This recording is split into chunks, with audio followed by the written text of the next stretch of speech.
Então, eu sou Paulo Fleury Teixeira, sou filósofo e médico e estou fazendo uma série de registros, aqui em vídeo, de análises de caráter geopolítico, mas sobretudo histórico e econômico, sobre a condição mundial atual, onde que, obviamente, a gente está passando por circunstâncias muito especiais, de grandes transformações, e essas análises que eu tenho feito são em função dessas transformações e representam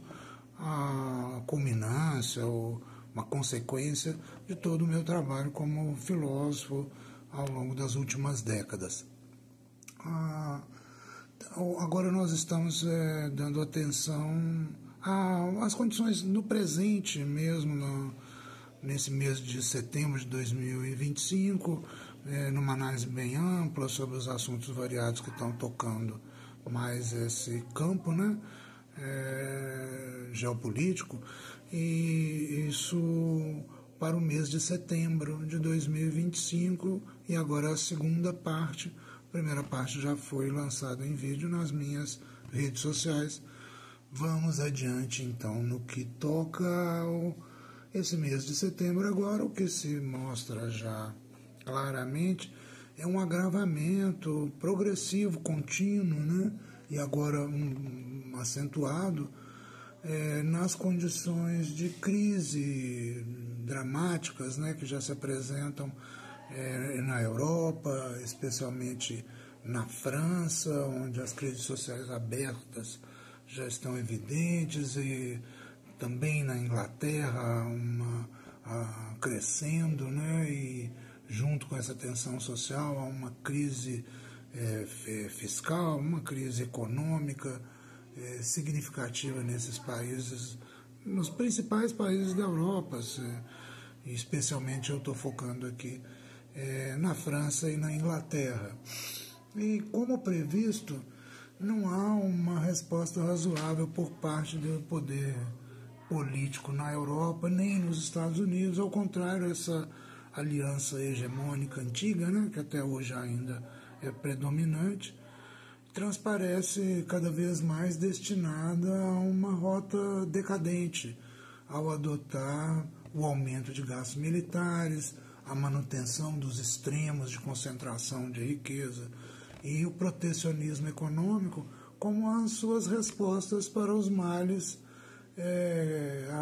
para os seus males, Agora que os limites fiscais e políticos para novos programas de injeção de recursos públicos na economia foram atingidos,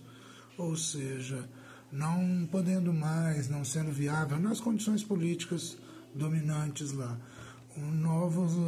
novas injeções de recursos públicos, está restando para esses países apostar nesse caminho de beco sem saída, de aumento de gastos militares, de manutenção da extrema desigualdade social e ainda de protecionismo econômico nessa onda que os Estados Unidos lançaram no mundo, ou pelo menos, ainda que eles não estejam diretamente voltados a isso, estão sofrendo as consequências do protecionismo econômico norte-americano. O resultado dessas condições, dessas políticas, só poderá ser mais declínio, um declínio maior e mais acelerado das economias e do poderio geopolítico desses países, levando ao maior empobrecimento das massas, aumento da revolta das populações e da violência social e política, que já se agrava lá. Reitero que teremos que passar por tudo isso, com o risco crescente das maiores guerras, das grandes guerras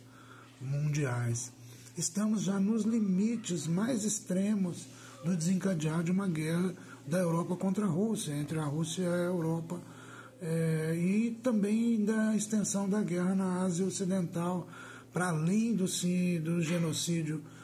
do povo palestino e da imposição de poder militar por parte de Israel ali sobre seus vizinhos mais frágeis, A gente está saindo disso pelo menos potencialmente saindo disso, para uma guerra regional aberta entre os principais países da região, ou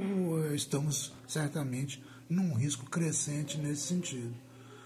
Mas eu tenho também certeza de que, por pior que sejam esses eventos e seus desdobramentos imediatos, nada disso alterará o curso fundamental da história no presente. E, ao fim deste ciclo, teremos uma economia mundial mais integrada e coordenada mundialmente, com maiores e melhores recursos, instituições e sistemas de governança mundial, e com importante redistribuição das riquezas no interior das diversas economias mundiais. Essas são as tendências históricas e que vão se impor, a não ser em situações extremamente catastróficas. O predomínio da China no cenário mundial próximo não deverá significar uma nova hegemonia baseada na imposição de poder econômico e militar, que tem como contrapartida necessária a submissão e exploração dos países, dos povos, das regiões subalternas no sistema, como foi e ainda é no colonialismo britânico e europeu em geral e sob o imperialismo estadunidense. A trajetória histórica da China e a maneira como ela conduz as suas parcerias e alianças no presente nos mostram uma perspectiva muito diferente e que certamente tem a ver com a tradição do país, mas também, sobretudo, é devida à sua ideologia e organização social socialistas. É muito importante, é crucial que países pêndulo,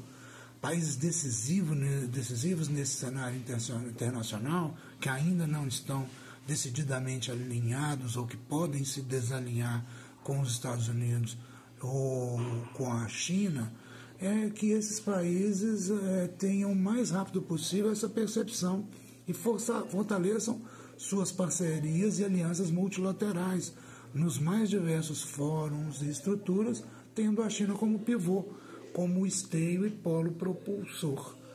Quanto mais e mais rapidamente os países como o Brasil, a Índia, a Indonésia, a África do Sul, a Turquia, países do leste europeu e da África em geral, entendam isto e ajam de modo coerente e consistente no sentido da consolidação dessas parcerias e alianças estratégicas, mais certamente, menos violentamente, nós complementaremos a transição para além da crise atual. Do contrário, maiores e mais frequentes serão ainda as crises econômicas, as convulsões sociais e as guerras até a resolução final da crise.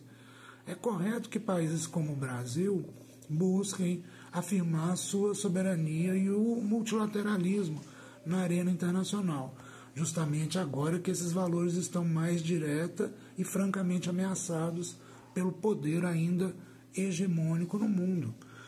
Mas também é certo que o Brasil, assim como os demais países e regiões que eu citei na primeira parte, incluindo ainda o México, o Canadá e a própria Europa Ocidental, não podem isoladamente afirmar a sua autonomia, nem se apoiarem nos mecanismos até hoje desenvolvidos sob a bandeira do multilateralismo. Isso tudo é muito fraco para enfrentar essa onda neo-imperialista ou imperial dos Estados Unidos e que a qual os países da aliança hegemônica forçadamente têm que aderir. Há efetivamente um vício estrutural na ideologia dos sistemas do multilateralismo, que sempre determinará a sua eficiência nos momentos em que mais se precisa deles, ou seja, nos momentos de grande crise e confronto internacionais. É óbvio que não se pode atribuir o mesmo peso nas tomadas de decisão internacionais e mundiais a países completamente díspares em termos de poder econômico e militar, a países completamente díspares em relação ao território, à população. Nunca houve nem haverá algo como uma democracia internacional entre países. Isso é um nonsense, isso é um absurdo e uma fantasia do ponto de vista ideológico e, na realidade, uma farsa que serviu bem para a organização mundial sob a forte hegemonia dos Estados Unidos. Na medida em que esta hegemonia está sendo progressivamente mais contestada pela realidade, pois o seu predomínio econômico e militar decai a cada dia, em face da ascensão da China, sobretudo, e também das outras novas potências, pelo desenvolvimento geral das economias dos países secundários e subalternos, né, no mundo até aqui. É claro que os confrontos de interesse passam a ser mais frequentes e intensos, e as tentativas de soluções unilaterais ou imperialistas tomam a frente no cenário mundial. É pela fraqueza e não pela força que os Estados Unidos tomam atitudes mais brutais, seja internamente ou, sobretudo, como eu estou analisando aqui, no plano geopolítico mundial. É uma tendência que se intensificou com o desenvolvimento da grande crise econômica que tem afetado esses países hegemônicos desde 2007, culminando no presente com a grande guerra tarifária imposta pelos Estados Unidos e também com essas políticas migratórias fascistas que eles têm implantado. Hoje está mais do que evidente que nenhum instrumento do multilateralismo pode fazer frente a esses arroubos neoimperialistas dos Estados Unidos. As guerras se disseminam, se acentuam e ninguém tem os meios e o poder para impedi-las. É um fracasso absoluto da ONU e de todo o seu sistema, é um fracasso de todas as lideranças mundiais do presente e de todos nós, como humanidade, que estejamos, né, o fracasso que a gente esteja agora, todo mundo testemunhando, sem poder deter, a mais um genocídio, uma verdadeira limpeza étnica, com o assassinato diário de uma população civil, incluindo as crianças, pela violência bélica ou pela fome e falta de recursos em geral, presos que eles estão em uma condição de campo de concentração, os palestinos no momento. O responsável direto por isso é o governo de Israel, uma potência regional apenas, mas sob o apoio incondicional da grande potência mundial e de grande parte da mídia e de setores de boa parte dos governos dos países ricos em geral. Existem laços quase inquebráveis, oriundos da própria estrutura de poder econômico capitalista e da posição de extrema relevância que o povo judeu, historicamente, ou parte do povo judeu, historicamente, ainda atualmente, tem nessa estrutura de poder econômico capitalista.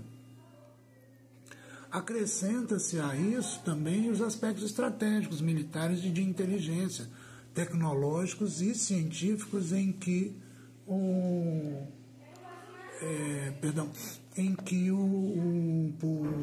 governo, o Estado de Israel, também tem ainda importante relevância, né? No mundo, dentro da aliança hegemônica atual. Isso permite a gente entender essa impotência geral, o silêncio absoluto ou relativo da maioria e o apoio aberto e incondicional de boa parte, de grande parte, até da maior parte, enfim, do poder hegemônico atual ao genocídio do povo palestino pelo Estado de Israel, que já dura anos. Isto é um fracasso, histórico de todos nós e, sobretudo, de todas as lideranças mundiais que estão inertes e, no máximo, lançam frases protocolares de condenação e lamentação e também, de modo apenas protocolar, procuram inutilmente as instituições do multilateralismo. O mesmo é verdade em relação à guerra da Ucrânia, onde, apesar de não ter o caráter absolutamente imoral do genocídio, no entanto, tem provocado ainda muito mais mortes do que na Palestina. O principal fracasso é, obviamente, da ONU, que, antes de tudo, tem como seu mandato principal a garantia da paz no mundo. Há muito que a ONU mostrou a sua ineficiência para cumprir seu principal mandato. Ela padece de um vício estrutural que a leva a esta impotência, a verdadeira esquizofrenia entre a Assembleia Geral democrática, entre aspas, porque isso nunca vai existir, e o Conselho de Segurança Imperial. O Conselho de Segurança é verdadeiramente imperial, em que os poucos países considerados vitoriosos da Segunda Guerra Mundial têm poder de veto sobre qualquer decisão. Isto leva à completa paralisia e inutilidade da instituição, justamente quando ela é mais requerida, como agora. É óbvio que ampliar o número de participantes no Conselho de Segurança não pode ser uma solução, nem mesmo o encaminhamento para uma solução, ainda que seja justo que a Índia e o Brasil, por exemplo, reivindiquem e conquistem seus assentos nesse Conselho de Segurança. Isso não mudará em nada a condição de paralisia e impotência da ONU, justamente diante do seu mandato principal, que é a garantia da paz no mundo. A diplomacia presidencial agressiva dos Estados Unidos atualmente, verdadeiramente imperial, né, rompeu de modo definitivo e inapelável com essa estrutura, e nada mais de relevante no mundo é sequer debatido de verdade, quanto menos ainda decidido, seja na ONU ou na OMC, por exemplo. Agora, o manto ilusório do multilateralismo, do multilateralismo democrático foi completamente rasgado. A situação é grave e urgente demais para manter as aparências e então o poder tenta reivindicar os seus direitos diretamente, sem qualquer disfarce, em negociações bilaterais e pela imposição unilateral de poder. Busca os recursos de força aberta, rompe com os cerimoniais institucionais e com a capa das ações secretas, que sempre envolveram esses atos de força dos Estados Unidos, ou estiveram sob o disfarce, né, da institucionalidade multilateral, ou foram realizados como ações secretas, e que antes permitiam a hegemonia americana, ou semi-secretas. De um tempo para cá isso acabou, já há algumas décadas, né? E como eu disse, fortemente tem se acentuado depois da crise de 2007 para cá. Frequentemente o poder que tem que mostrar os seus dentes e apontar suas armas para se impor é justamente aquele que já não consegue mais se impor de forma polida e institucional. E esta é claramente a situação dos Estados Unidos na atualidade. Não vai ser, portanto, fazendo recurso à ideologia do multilateralismo, nem tentando fazer apenas algumas reformas nas instituições que representaram até aqui esta ideologia, que poderemos avançar e superar tanto a grande crise econômica mundial quanto a transição da hegemonia global, que estão acontecendo simultaneamente, e daí a importância dramática do momento histórico que eu tenho destacado. O que parece estar já se constituindo como uma alternativa e um caminho real é uma miríade de iniciativas e instituições internacionais, como os BRICS, a Sociedade para a Cooperação de Xangai, a Organização para a Cooperação de Xangai, a iniciativa de Belt and Road, o Cinturão e Rota da China, entre várias outras que estão desenhando uma nova estrutura institucional e de tomada de decisão, de integração mundial, de atuação integrada dos diversos países no cenário global atual. Como eu acentuei antes, por mais que se postule e advogue o multilateralismo e a democracia mundial, nessas diversas instituições e iniciativas transnacionais,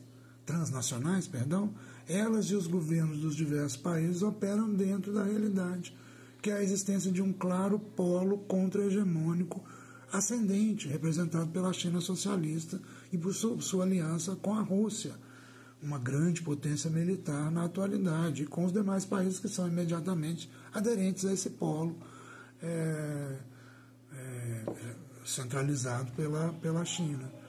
Todo o poder de chantagem econômica e militar que os Estados Unidos lançam hoje, da chantagem, né, que os Estados Unidos lançam hoje contra a Índia e o Brasil, por exemplo, né, sobretudo,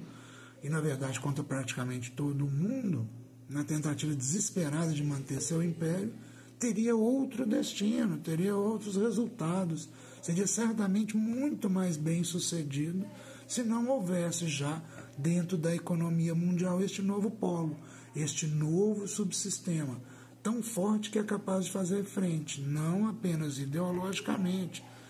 né, nem mesmo apenas do ponto de vista moral ou economicamente, ou digo militarmente,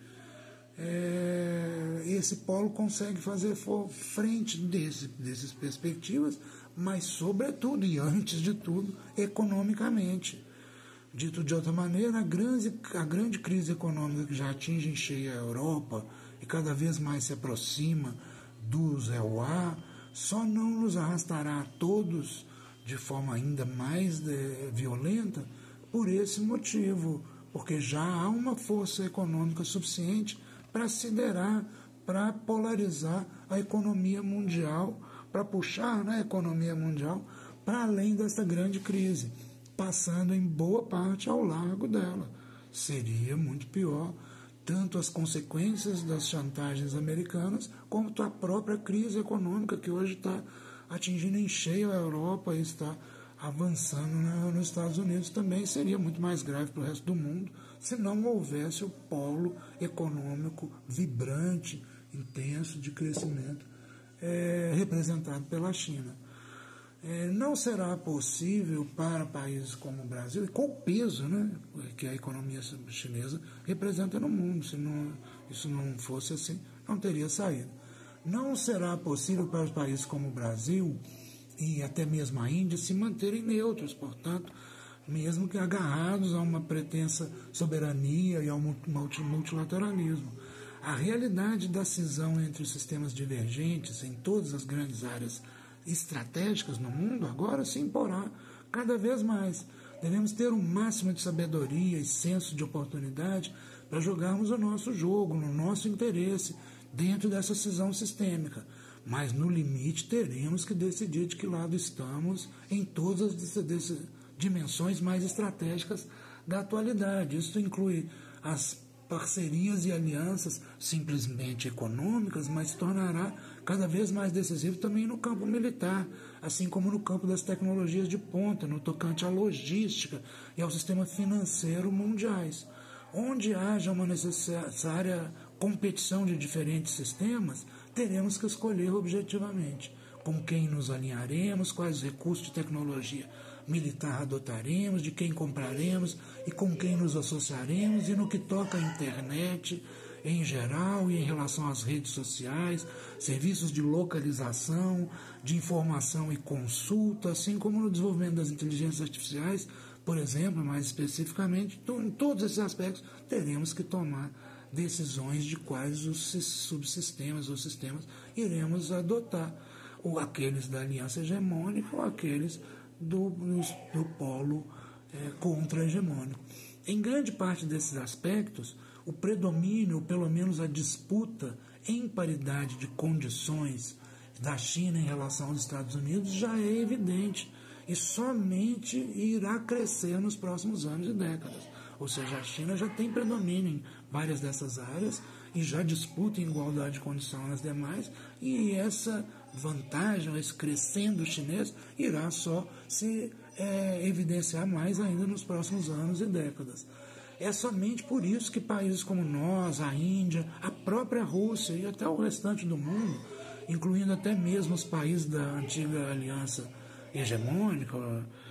todos eles podem sair-se razoavelmente bem da pressão, das chantagens, das investidas imperialistas atuais dos Estados Unidos e transitar para além da atual crise com danos menores. Não há como negar essa realidade objetiva, e quanto mais cedo a reconhecermos, prática e também ideologicamente, agindo coerentemente nesse sentido, melhor para nós e para todo o mundo. É óbvio que isso não significa a nossa submissão a uma nova hegemonia de padrão colonialista ou imperialista, como sempre estivemos submetidos em relação à Europa, à Inglaterra e nos últimos 80, 100 anos em relação aos Estados Unidos. Ao contrário, justamente a ascensão da China socialista no cenário global representa um novo momento da história, onde o Brasil terá certamente uma proeminência muito maior do que tivemos até agora, dentro de uma economia, até de uma cidadania muito mais integrada e coordenada mundialmente do que vivemos até o momento no sistema capitalista mundial. As posições da China até agora nos deixam mais seguros nesse sentido. Hoje é a China que defende a continuidade e o aprofundamento da globalização como um processo histórico real, objetivo, contra o qual somente as maiores guerras mundiais poderão opor alguma resistência real. E é também a China quem defende, propõe e desenvolve um novo sistema de parcerias e alianças mundiais para um futuro humano compartilhado. É muito diferente isso do que até agora foi desenvolvido por Estados Unidos, Inglaterra e todos os países hegemônicos. E isso já está rompendo com o hegemonismo imperialista dos Estados Unidos e dos antigos países colonialistas, que predominou nos últimos séculos, nas últimas décadas, especificamente nas últimas décadas, sob essa fantasia de uma democracia internacional global. O governo brasileiro acertadamente se alia a esse processo, mas ainda com muitas vacilações e sob fantasias ideológicas que poderão custar muito caro adiante, tanto para nós quanto para o mundo em geral. Quero fazer uma última observação. Como contraponto à ideologia da democracia internacional, surge com alguma vitalidade atualmente a ideologia de uma multipolaridade dos poderosos, ou daqueles que de algum modo teriam reconhecido o título de países civilizacionais, as verdadeiras grandes potências de cada momento, do momento atual. Um neoimperialismo, isso, na forma e no conteúdo, com os governos dos impérios dividindo o mundo em suas áreas de influência. Eu reconheço realidade aqui também, claro, os poderosos têm poder.